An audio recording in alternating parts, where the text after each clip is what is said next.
उनमें से एक बच्ची से गांधी जी पूछते हैं, सफाई क्यों जरूरी है? लड़की खड़े होकर जवाब देती है, बापू, सफाई इसलिए जरूरी है ताकि हम स्वस्थ रह सके। अगर हमारे आसपास गंदगी रहेगी तो हम बीमार पड़ जाएंगे, और यदि हमारे आसपास सफाई रहेगी तो हम स्वस्थ रहेंगे। शाबाश बेटी। अब भारत माता बेड़ियों तले दबी रोते रोते अपने पुत्रों के पास आती है। हे पुत्रों, हे देशवासियों, कोई तो मुझे इन बेड़ियों के बंधन से आजाद करो। मैं बहुत पीड़ा में हूँ। उठो, कोई तो उठो।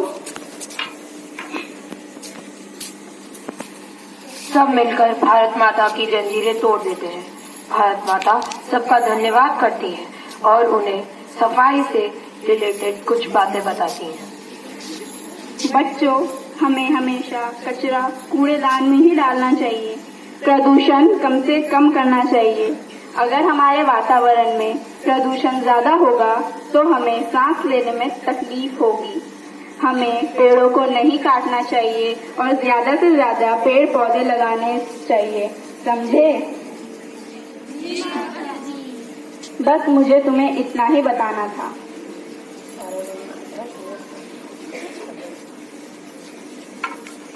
अब यह मंदिर का दृश्य है। गांधी जी पूजा करते हुए दिखाई दे रहे हैं।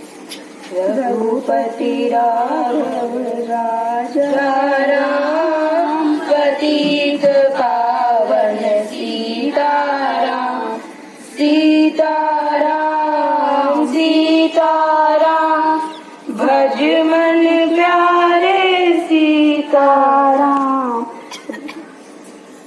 नाथूराम गोडसे गोली चलाते हुए गांधी जी के पास आते हैं।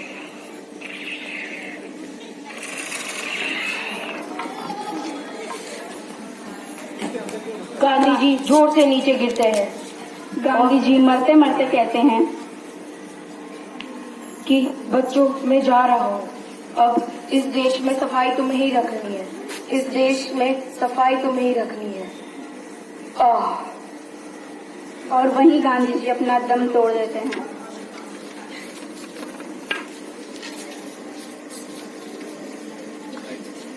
अब दृश्य गांधी जी की मूर्ति का है। बगल में एक कचरे का पात्र है। कुछ कॉलेज के बच्चे वहाँ पर आते हैं और अपनी फटफटिया पे वो कुछ कचरा भी लेके आते हैं।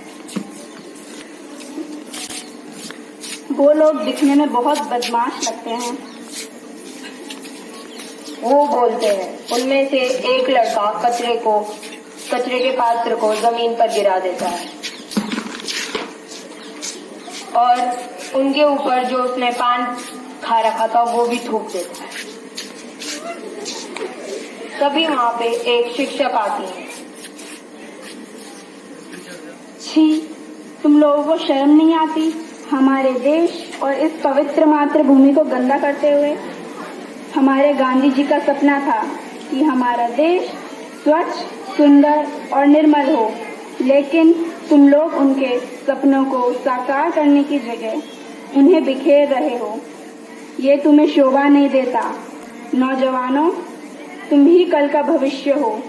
अगर तुम लोग ही ऐसा करोगे तो हमारे देश और आने वाली पीढ़ी का क्या होगा?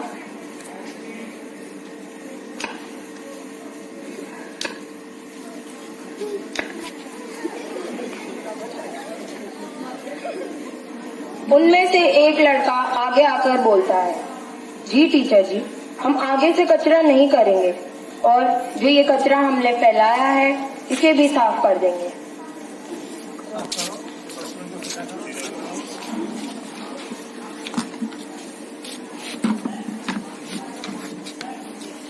शाबाश, अगर तुम ऐसी ही अच्छी सोच रखोगे तो हमारा देश जरूर आगे बढ़ेगा।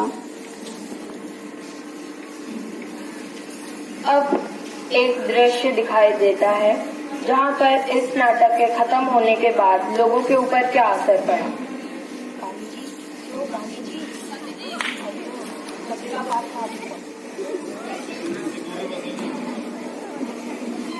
अब यहाँ पर एक औरत आती है अपने बच्चे के साथ। मोहिनी, जा कचरा डालने वाले को कचरा देकर आ जा। नहीं मम्मी, कचरा डालने वाला नहीं, सफाई करने वाला। सफाई करने वाले को मैं कचरा देके आऊंगी।